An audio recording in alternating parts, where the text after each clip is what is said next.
Welcome to Ill-Equipped History, where two best friends tell you something sometimes chaotic from history. I'm Morgan, joined by my best friend and co-host, Emileigh. Hey, y'all. How are you today? I'm good. My kids go back to school tomorrow upon recording this. They go back to school tomorrow. So we get a sense of schedule back. We're getting, we're leaving no man's land in like the past. So I'm excited. I've finally, I think, honed down some paint colors for the walls. Okay. And Nick has been on a cleaning rampage. So, actually, funny story. So, last time I said Nick was cleaning the carpets down here, right? Right. Well, he said there was this smell. I couldn't smell it. I don't know if it's just because, I'm stopped up or I don't know what. He could smell something in the basement. And there's a lot going on down here. It's kind of like a man cave, storage, I don't know what going on. So he called me because I had gone to Lowe's to look at Big Shock paint colors. And he said that he figured out what the smell was. He said he cleaned the entire carpet down here. And then he was walking by and he smelled it again. And he was like, motherfucker, what is this smell? He had his face up to the crack in the framing of the windowsill. He was smelling the floor. He was smelling literally everything. And he called me while I was at Lowe's and he said, honey, I smelled it 20 minutes ago and I'm still on the verge of throwing up. I figured out what it was. He said he had grabbed my fishing vest and gave it a big old whiff. And he was like, apparently,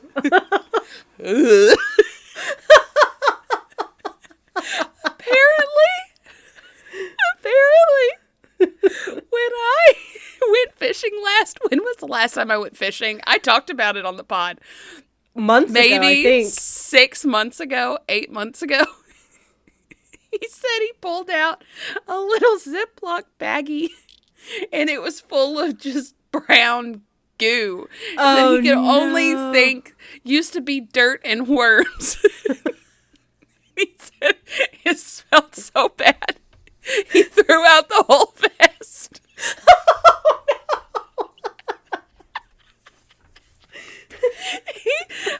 He's like, we're going to do a pat down on you next time you go fishing. Check all the pockets. Every pocket. So I'm down a fishing vest. Oh, no. But literally, he said he smelled it and was like,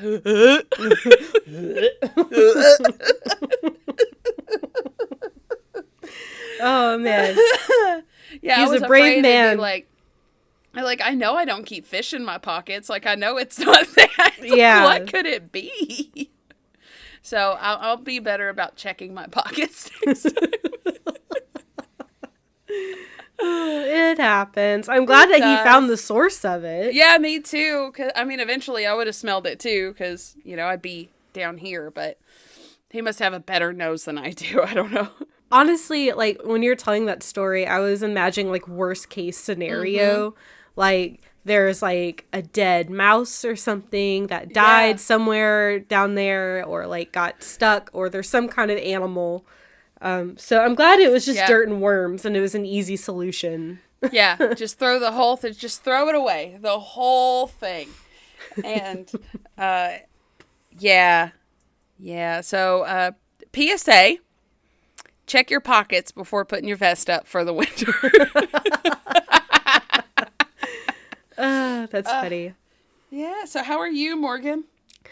I'm hanging in there. Today was our first day back. And it was fine.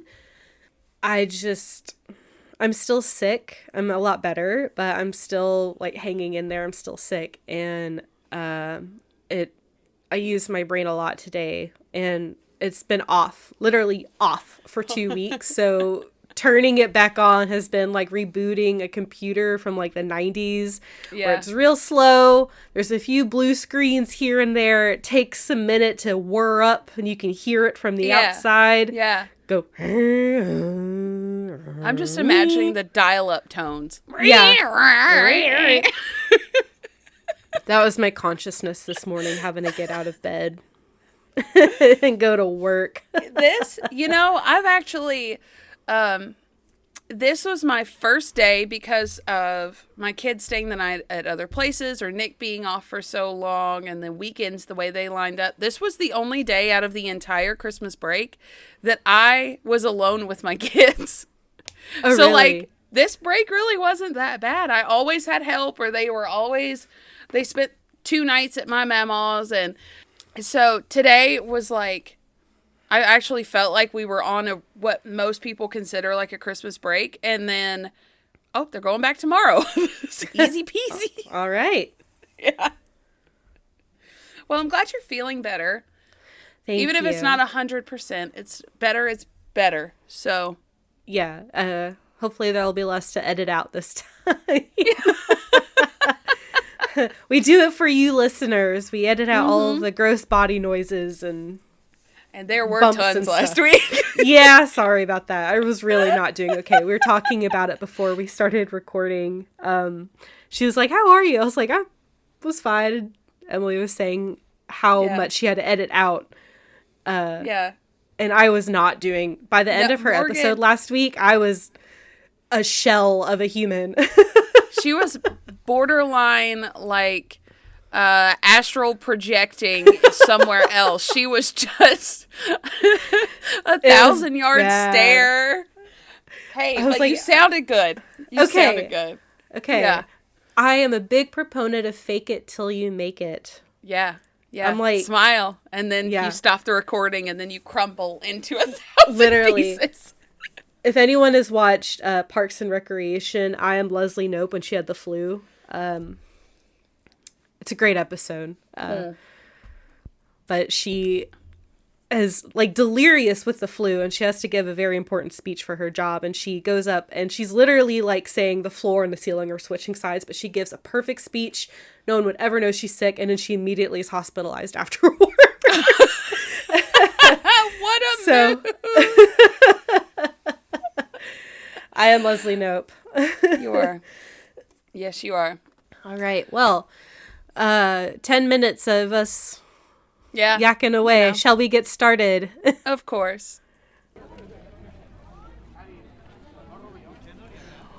What are you looking at? What's all this commotion? The nobles are going through the market here, and one saw old Diogenes. Uh-oh. Don't tell me they spoke to him. Yup. Even worse, they actually threw their leftover bones at him and started barking. Now, it's a whole thing. A crowd gathers as tensions rise between Diogenes and the noblemen. Leave me alone! I was minding my own business. You mind your own. I could smell you the entire time I ate my dinner.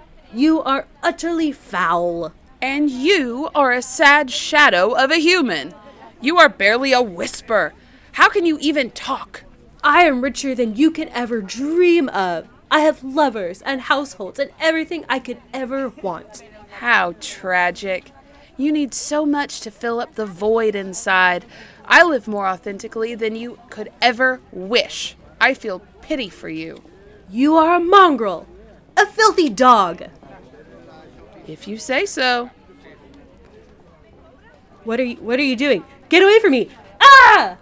Ooh. Is he? Yep. He's pissing all over this guy. Like a dog. Oh my god.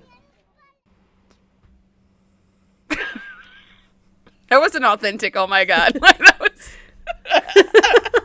He's what? And more, as we will come to learn about this infamous, ancient Greek philosopher, Diogenes the Cynic. Okay. I'm excited. I don't think I've ever heard of this guy. You have probably come across a story about him on the internet that became very famous. Okay. an interaction between him and Plato, which we'll get to. Cool. I saw it about 6 times before deciding, like, fine, I guess the universe is sending me a sign to research this man. If I saw it 6 times in a row. So where is this taking place? So we are going to go back to ancient Greece. This story takes place in the classical period of ancient Greece. Plato, Hippocrates, Euripides, all these famous ancient Greek people. The Peloponnesian War between Greece and Sparta has just ended. Theater is a major cultural staple, and philosophy is an ever-evolving principle that is, it's not new, but it's really gaining momentum in this era. I did want to have a disclaimer. As we know with history, sources can be limited. Yeah. Especially the farther back you go. And this took place over 2,000 years ago. This is a person who lived a very long time ago. And the only existing writings that we have are written by a man named Diogenes Laertius, who is a separate person from Diogenes the Cynic or Diogenes of Sinope. He had a book called Lives of the Eminent Philosophers, and he wrote about Diogenes in this book. The thing is that Diogenes Laertius lived in the 3rd century CE, about 600 years after this Diogenes. So we're seeing kind of the same thing as Caligula. It's a historian in later, what we would consider still a very ancient person, but back then they were a historian writing about someone from their past. And we don't know the context. It still could be propaganda sprinkled in there. I mean, it'd basically be like us writing about, like, King Henry VIII. Right. With, like, and no other existing documentation about him exists, and people just have to go on our word. Right. I mean... So apparently his sources come from about 100 years after Diogenes the philosopher lived, from these 2 authors named Menippus and Eubulus. But their writings are completely lost. And the only source we really have about Diogenes in relative antiquity is Diogenes Laertius's writings. Gotcha. So, just so y'all know, that every source that I read referenced this writing by this author. So that's what we're going to go with. Cool. Sounds good. All right. So Diogenes the philosopher, he was born about 412 BCE. Damn. In Sinope, which is in modern day Turkey. Okay. Which at the time it was a very wealthy port city, and his father was a banker. And he managed the currency of Sinope, which had its own currency. We don't know anything about Diogenes' life up until he was an adult. Cool. And he got in... this is also... even I kind of skimmed through Laertius's works. I very much skimmed through it because it's a lot. But he also was not 100% clear about what happened at this point. But somehow, currency was defaced. Okay. Either by Diogenes and or his father. Okay. And this seemed to be a reaction to, possibly, when Diogenes visited the Oracle of Delphi. Okay. And she told him to deface currency. Okay. But also that's up to interpretation because he could have gone afterwards. And she's like, no, you did what you're supposed to.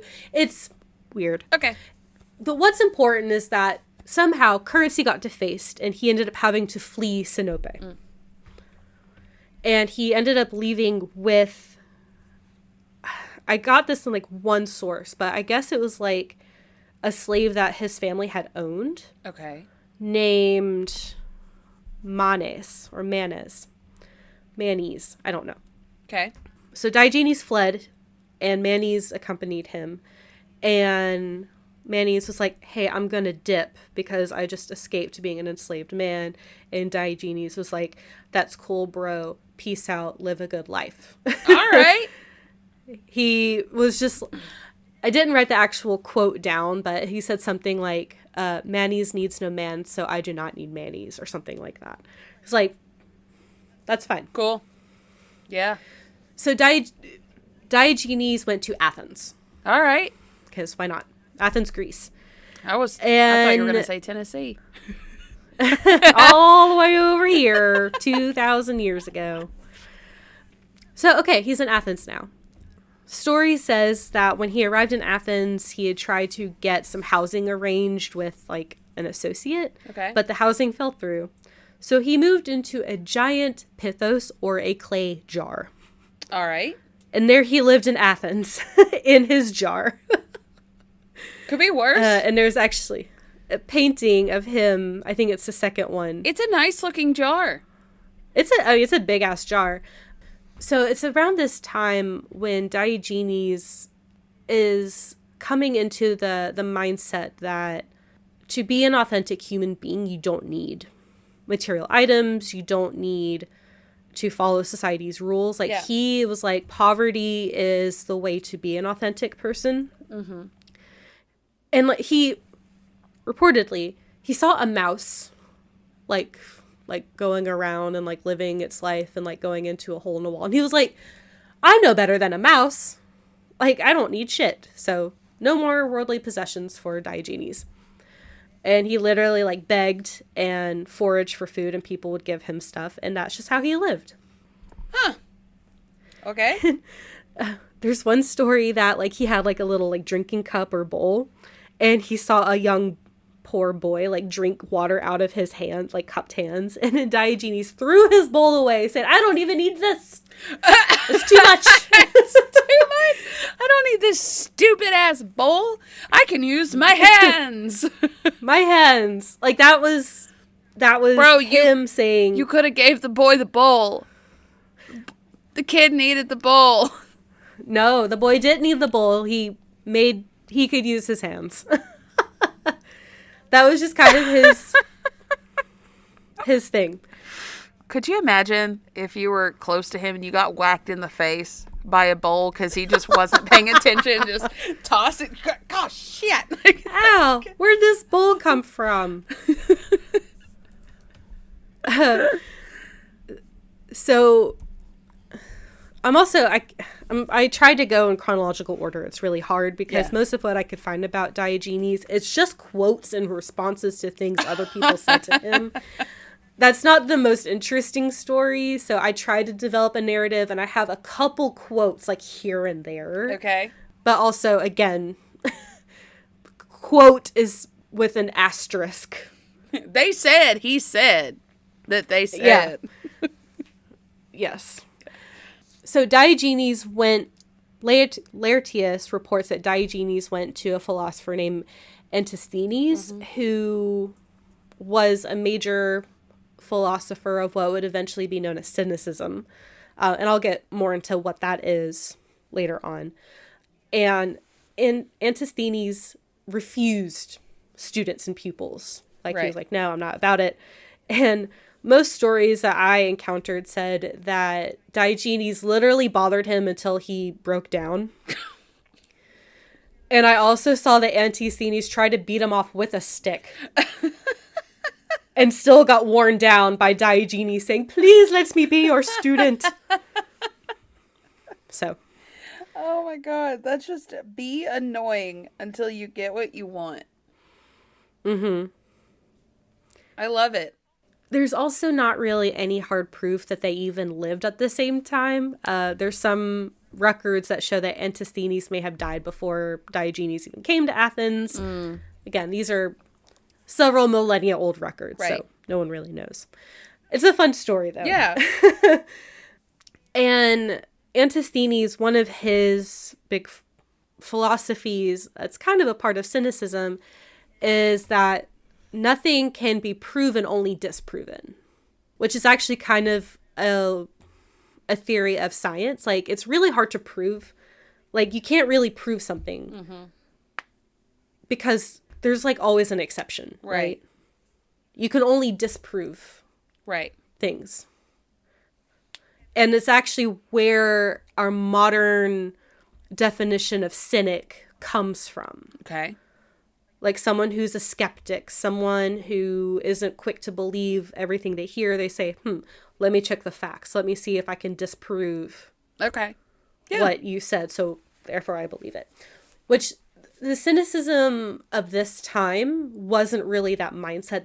That's the more modern definition. I'll get more into what cynicism in Diogenes' time was when we start talking about his philosophy. More about just his chaotic existence. So in Athens, in the marketplace, it was very taboo to eat in the marketplace. It was seen as rude. It was seen as gross. And Diogenes would eat in the marketplace all the time because he didn't give a shit about social customs or norms. He's living in a pot. He doesn't care. He does not give two shits about what you think of him. He hit a stranger with a bowl just because he saw a boy drinking water from his hands. He doesn't care. He's out there playing frisbee. Yeah. I mean, what's really funny is the word cynic comes from dog-like. Oh. That's the etymology of it. So it's just like he's playing frisbee. He's drinking water. He's very dog-like. Yeah, living in a dog. I mean, you know what? That pot does kind of look like a doghouse. So it does. It does. And there are dogs sitting around with dogs. Oh. Yeah. I was wondering why there's so many dogs. I want to live where dogs just follow me around. Dogs actually became very heavily associated with Diogenes because of his existence, and he considered them the most virtuous creatures. I, too, consider them the most virtuous creatures. He said that they didn't care about societal norms. They only live in the present moment, and they could tell who was and wasn't a friend. And he's like, that's it. That's existence right there. Is he wrong, though? If someone comes into my house and my dogs don't trust him, that is a red flag. Absolutely. And one of his quotes is, I fawn on those who give me anything. I yelp at those who refuse, and I set my teeth in rascals. I set my teeth at rascals. Can I get that tattooed on me? I know. I set my teeth in rascals. So when people called him a dog, he was like, hell yeah. Yeah. I want to be a dog. Thanks, bro. Yeah. So at one point he was criticized for eating in the marketplace, which again was very taboo. And someone called him a dog. And he said, quote, "It is you who are dogs, for you all gather and stare at me while I'm eating my breakfast." Called them out. Uno reverse. Mind your own. Mind your own. Mind your own business. I love this guy. There is another story about someone who was like following him around. I guess he wanted to be his student or was just bothering him. So the Diogenes literally popped a squat and shit in the middle of the street to get that guy to leave him alone. Damn, he just stayed ready to like. At one point, and this kind of goes back to our skit, there were guests of a banquet that were throwing they were throwing bones at Diogenes and calling him a dog. Okay. So he literally lifted his leg and peed on them.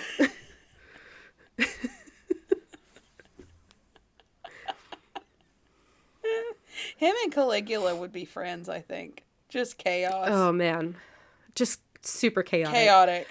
There's one popular story, and he's also associated with lanterns, and this is why there's a story that he would go walk around Athens with a lantern in the daytime, and he would shine lanterns in people's faces.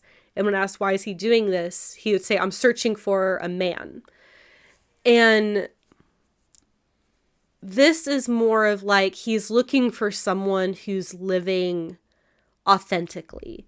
He thought society was bullshit. He thought that by conforming to social norms, you're robbing yourself of your authenticity and your humanness. Okay. He said, like, I am an honest man. I'm a man because I'm living not in shame. I'm living exactly how I want to, and that's how you should be living. And that's kind of the basis of his philosophy. Okay. Contrary to what you might believe, he was actually very popular in Athens, reportedly. I bet he was. Reportedly, a boy broke his pot, and the townspeople beat the boy and replaced the pot. Okay, that was a little extreme. I think so too. I agree. He didn't even And want the source pot. Exactly. He didn't care at all because he didn't care about having worldly possessions. He was like, "Oh, that's fine. I'll get another Fuck one." the And they're like, pot. "No, your pot." Yeah, Like, I don't have a pot. Okay, well, you can hand me the pot, but you don't have to beat the boy. Like, he probably, like, tripped or something. Who knows? Who really knows? This next section is his beef with Plato. So if you don't know, Plato is another very famous Greek philosopher who's contemporaries with Diogenes.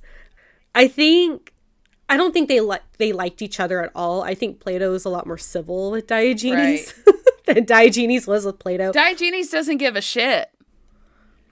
Diogenes roasted Plato constantly. Plato described Diogenes as Socrates gone mad. So he like acknowledged him as like an intellectual, a philosopher, but he's also a crazy person. So there is one story of Plato passing by Diogenes washing lettuce. And he said, quote, "If you had prayed to Dionysus, you wouldn't be reduced to washing lettuce." And Diogenes replied, quote, "If you learned to wash lettuce, you wouldn't have to pray to Dionysus." He is literally the best at, like, Uno reverse. Like, he's quick on his... Like, he's quick. He hated, like, what's called sophisms or, like, fallacies in thought. Like, there is one person saying that, like, there's no such thing as motion. And there's, like, a thought experiment where it's, like, I don't remember whose thought experiment this is, but it's, like, you have a distance and you divide that distance in half, and then you divide that distance in half, and you divide that distance in half. You'll keep approaching the point or like the halfway point, but you'll never reach it like mathematically. Yeah. It's silly. And Diogenes disproved this by walking around. I mean, you do get there eventually. Yeah. Right. And this is the one that's probably the most famous one, where Plato was describing and defining what man. And he said, man is a featherless biped. And Diogenes runs into Plato's academy with a plucked chicken and said, "Here is Plato's human being."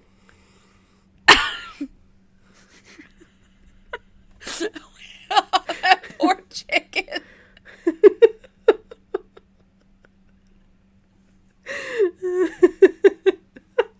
He's literally just running around being like, y'all are thinking too much. Just like, just live. Have you tried just being? And you know what's bad? I don't think it's bad. I'm kind of agreeing with Diogenes. Yeah. Stop overthinking it and just be. Just be. Don't care about what society says. Yeah. I think I don't 100% agree, because some of the stuff that he did, it's just like, whoa, okay. There's a reason we have society's rules. Absolutely. But 100% on that. I also think you don't have to always care, like, it's important to be who you truly are. Yes. And not conform to it depends what on other people want you to be. If you're more worried about what other people are doing around you, then you're not doing it right. But, like, if you are not harming anyone in any way and you're still being your authentic self, that's kind of the goal. He did take it a little too far, but, I guess not too far. I mean, he was obviously he did take it too far. Yeah, okay, yeah, he did. He did pee on people. I forgot about that. Yeah. No, yeah. And he did other things, too. I'll talk about it. You can't just shit in the streets. You can't do that. I'll go ahead and mention it now, because it came up several times. He also would just, like, masturbate in public. Yeah. And he was like, if only it was so easy to ease my hunger by, like, rubbing his belly. And it's kind of like, he never, like, had a relationship with a person. That's how he fulfilled his need, but he would just do it in public because he was like, why should we hide what we do in private? Like, what, like, because it's just human nature. No, because we don't want to see it. I don't care if it's human nature or not. Yeah. No. Yeah, same. I'm the same way. So, and one other little thing about the bird incident, Yes. Plato added onto his definition of featherless bipeds that humans had broad, flat nails. And that was the addendum. That's the not the beak, not the or the wings, but the broad flat nails. Yeah, we don't have talons. Wow. So when Diogenes was about probably in his 60s, in about 350 BCE, he left Athens to go to Aegina, but was kidnapped by pirates along the way. Okay. Initially, the pirates were cruel to all the people they had captured, but Diogenes called them out and said farmers wouldn't treat their animals like they were treating them, and so they were like, okay, that's fair. Wait. Just by calling them out, he made pirates rethink their ways. Well, at least treat the prisoners better. Yeah. Okay, sure. So they were all taken to a slave market, and Diogenes was sold into slavery. While in Corinth, while he was on in the market or whatever, they asked him where he's from, and he said, "I'm a citizen of the world." And apparently that's where we get the term cosmopolitan. Oh, not the ice cream. With Greek and... No, not the ice cream.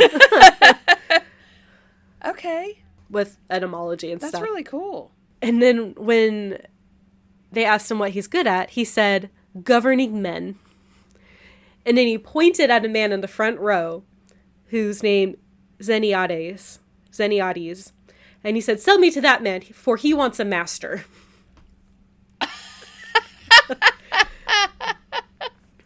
And Xeniades was like, yeah. And he bought Diogenes. It's so weird to say. Yeah, I hate that. Buying and selling humans. But he bought Diogenes, and then Diogenes mentored Xeniades' sons and taught them his ways. What? Yeah. This story is chaos. It's so chaotic. Can he just talk his way out of anything? Yeah, he can. Oh. It's unclear what happened, afterwards. He may have been freed immediately after being purchased. He may have been freed after some time. He may have died while still in slavery. Don't know. So, the last major story about Diogenes, there's a story how he encountered Alexander the Great. What? So he was in Corinth still, may have still been in servitude for Xeniades. People knew who he was, apparently, and Alexander the Great was like, I want to meet this man.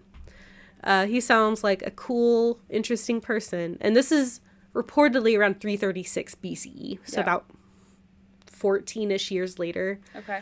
So Diogenes was apparently resting, somewhere. And Alexander approached him, and he asked if there's anything he could do for the man. And Diogenes said, quote, yes, get out of my sunlight. And Alexander was absolutely delighted by his response and said, quote, if I were not Alexander, I would wish to be Diogenes. And Diogenes responded, quote, if I were not Diogenes, I would also wish to be Diogenes.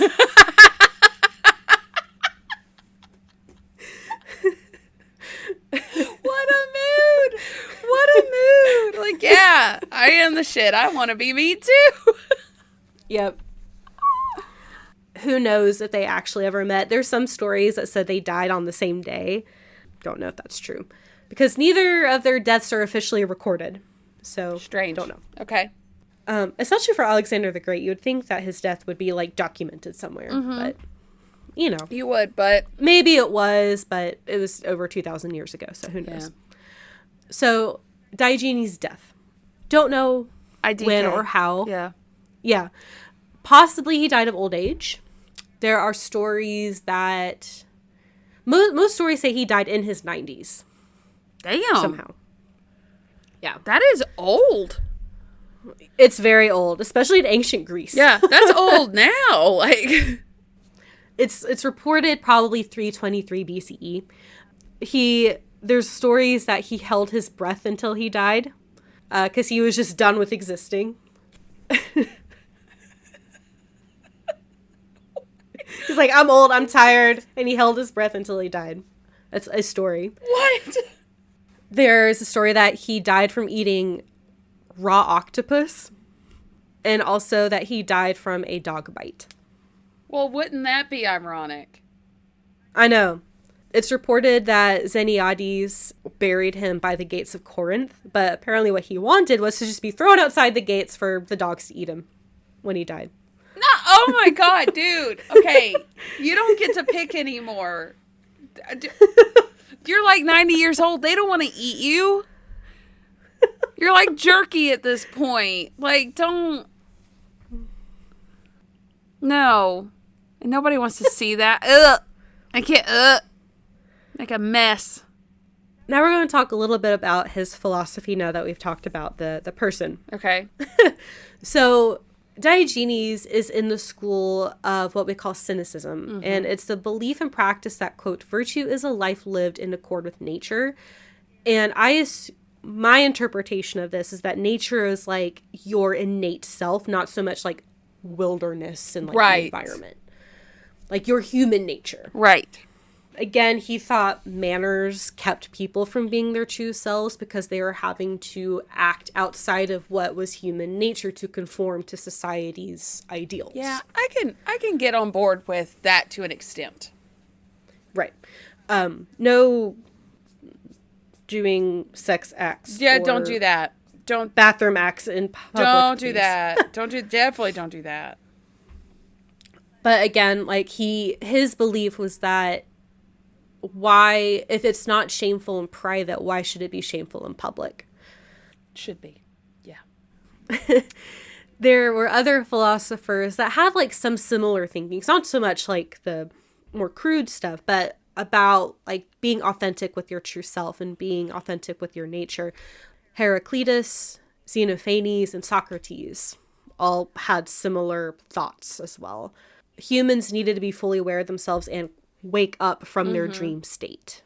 And even Plato had some thoughts about this. I didn't have in my notes, but I came across it. He has an allegory of the cave where, if I'm remembering it correctly, there's these men who live their entire lives in the cave and they are facing the wall. And there's a fire behind them, so there's a light source. And their entire lives, they've only seen these shadows flicker like on the cave. And that is their entire awareness of existence, is these shadows flickering on the cave.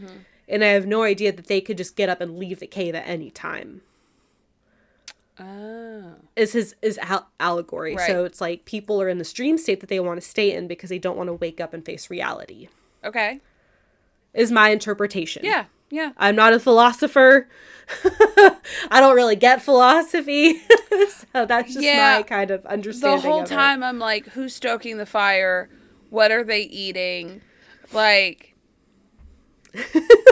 I was logistically like, how is this? Do they sit? Do they stand? What is happening? More about Diogenes and his philosophy, quote, personal happiness is satisfied by meeting one's natural needs, and that what is natural cannot be shameful or indecent, end quote. So, like, it shouldn't be something that's shamed just because it's natural.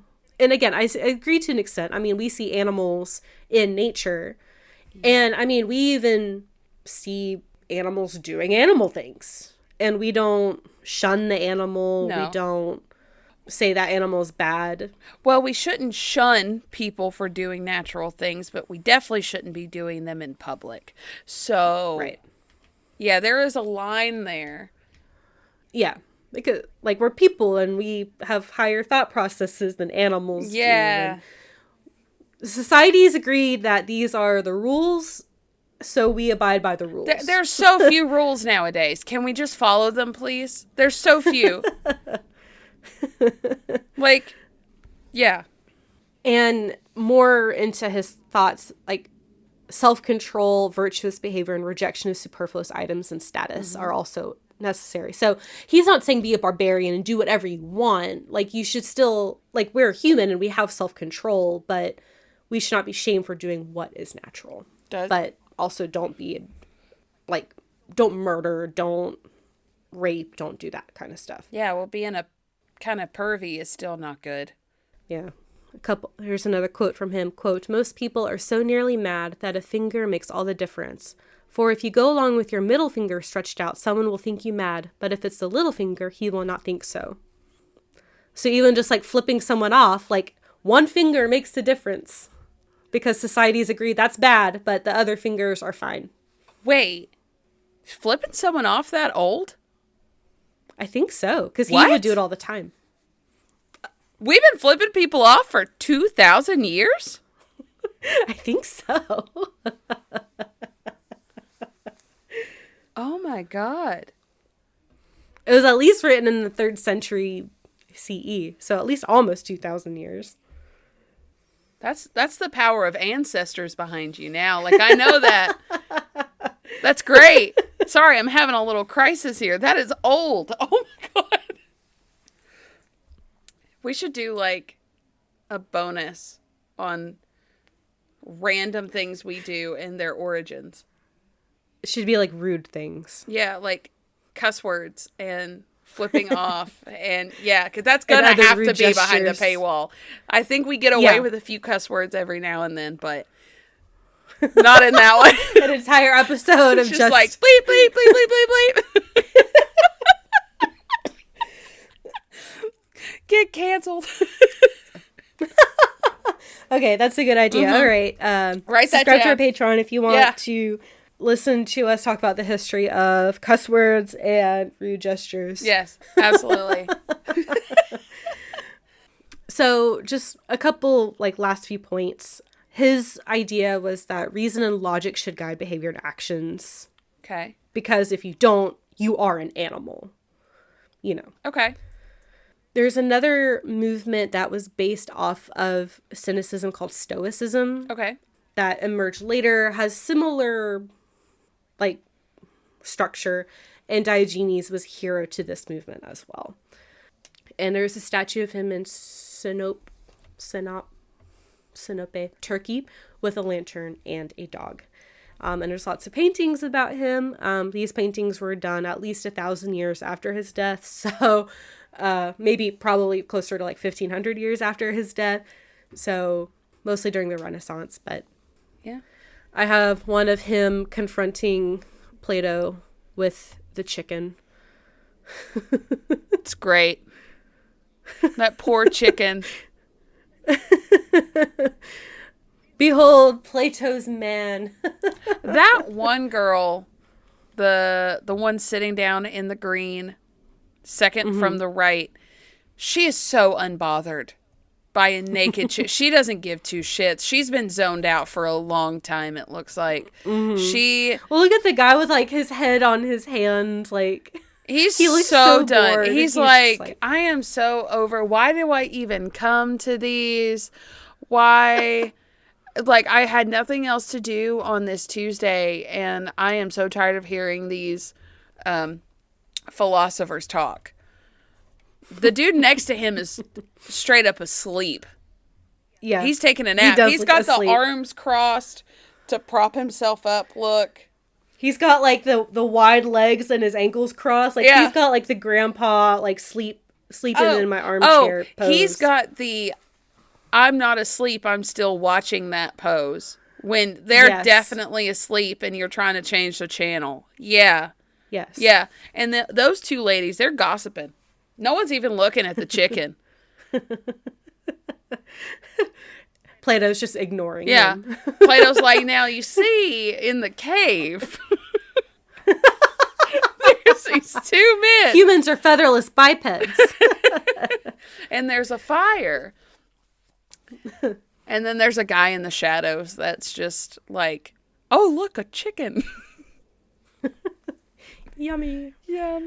So that's what I have on Diogenes, who is probably the most chaotic of the philosophers. I don't know a lot of philosophers, but he's pretty damn chaotic. Yeah, what is it with some emperors and, I don't know. I just feel like back then it was the wild, wild west. Like they were just doing shit. They were still figuring out how to be people. You could think, you could think for a living. Yeah. How do I get that job? Because it ain't happening here. Like, thinking ain't happening here for me. You've had your brain shut off for 2 weeks. I've yet to turn it back on. I'm just here. Mm-hmm. Mm-hmm. Yeah. So this is great. I love it. Thank you. Thank you. This was fun to research. It's great. Yeah. I love these paintings too. I keep looking at them. There's more. There's a lot about Diogenes. If you can just Google Diogenes and there'll be a lot that show up. Y'all should Google images. Yeah, look at his pot and his puppies. His giant pithos. Yeah. I'd like to see a painting of him throwing that bowl, knocking someone upside the head, while the boy's like, I could have used that. Maybe the boy went and got it later. Yeah. Hopefully it didn't shatter. All right, well, socials? Let's do socials. Okay. If you like this, you can find more things from us on Facebook. Ill-Equipped History Podcast group and page. TikTok. At Ill-Equipped History. Instagram. At Ill-Equipped History. Gmail. Ill-equippedhistory@gmail.com. Send us stuff. And Patreon. Patreon.com/Ill-Equippedhistory. Yeah, and what do you get on Patreon, Morgan? For $1, you get a sticker. Mm-hmm. And for $5, you get a sticker and access to our monthly bonus episodes that are super fun and good. 16 up now. So, yeah. Oh my gosh, we're approaching 20 bonus episodes. It's coming up. And it's probably 30 hours of content because our episodes are even longer. Usually about 1.5 to sometimes 2.5 hours. Yeah, I think the Princess Diana one was close to 3. It was a long one. I think that was our long, yeah. Yeah. Yeah, and I almost got the tinfoil hat back out for that one. That one was wild. I still have opinions on it. I see the book every now and then, and I'm like, oh my God. Yeah, so. Yeah, we got a lot of good ones. We've got, we have different, towns in America. We just did Hot Springs, Arkansas. Yeah. We've done. Charleston, New Orleans. Blah, blah, blah, blah. I think that's it for bonus episodes. Yeah. Because you covered Savannah in a regular episode. Yeah. We do Charleston? No, we didn't do Charleston. It was Savannah that we did. I don't know where I've been. I don't remember. I think we talked about Charleston. We did. We did talk about Charleston in one of the episodes. About Savannah because the war. Yeah. That's right. Okay, so those are kind of tied in together. And you know what? We've done a lot. Get on there. Look at it. We've done war animals. Yeah. We did Princess Diana. We did the Stonewall riots and Martha P. Johnson. That was a great episode. Was a good one. We've done lots. Yeah, hold on. We've got Holiday Monsters. And that was our no longer December used one. medical practices was a solid. This is where you can find all the October bonus episodes. I know they're free for everybody, but you can find them on there. Olympics, snacks, famous snacks, inventions, circus, coffee, all sorts of stuff. So get on there. It's great. It's totally worth $5 a month. Yeah, you've got a smorgasbord. Yeah. And if you guys are our patrons, hopefully in the future we've been promising it for a while, but we do hope to eventually have additional content for you all to enjoy. Yeah. It's hard because it's just the two of us now, but with more support, we can offer more things. Yes, and every time we make a new sticker, if you are already a member of the Patreon, we just send those to you because we love you. Yeah. For free. For free.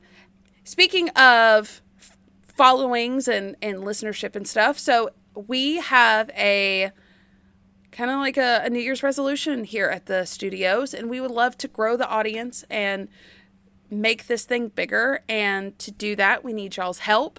We need you to like and share and throw us, just send us to your friends. Okay? Yeah. Anyone that loves history, even if they don't love history, but you just think that, we might make them like history, then send them. They may vibe with us. They might vibe with us. We're chaotic too. So, yeah, like and share and give us ratings. Yeah, that would be really appreciative. Yes, send us ratings, 5 stars on all the things. When you're on road trips, make your friends listen to us back to back to back. Make them like us. Just kidding. Don't do that. But that just reminded me of another scene from Parks and Recreation. Oh God, what happened? Oh God. Where Leslie has a best friend named Anne, and Anne is confronting Leslie about, Leslie is a very dominant personality, and Anne is saying, "You made me watch all 8 Harry Potter movies. I don't even like Harry Potter." And Leslie says, "What are you talking about? You've seen all 8 movies." Yes, I need you guys we need you to bring that energy into this. So, make them listen to it all and be like, "I don't even like them." Yeah, you do. You've listened to them all. Yeah. Get some of that positive association going. Mm-hmm. The more time someone's exposed to something, the more they like it. Yeah, exactly. It's a positive attribution bias. I don't know. I'm making things up now. Yeah. I don't know what it's called. Let's make it up. Let's make it a thing. Make up a whole medical practice just for us to get listeners. But no, we love doing this, and not that we're going to stop, but we want to continue to do this, and we want to continue to grow this. So help. Help. I need somebody. Help. Not just anybody. Help. I need someone. Help. Well, thank you guys for listening us and joining us talking about this super chaotic philosopher. Hope you enjoyed. Don't poop and pee or masturbate in the streets, but do live your full authentic self. Yeah. And if you can't find a house, live in a pot. Like a house plant. A very giant clay pot. A big ass pot. And make friends with all the dogs. Literally, I was about to say get you some dog friends. But yes, they will keep you warm at night with their love. So do it. Perfect. Okay, bye.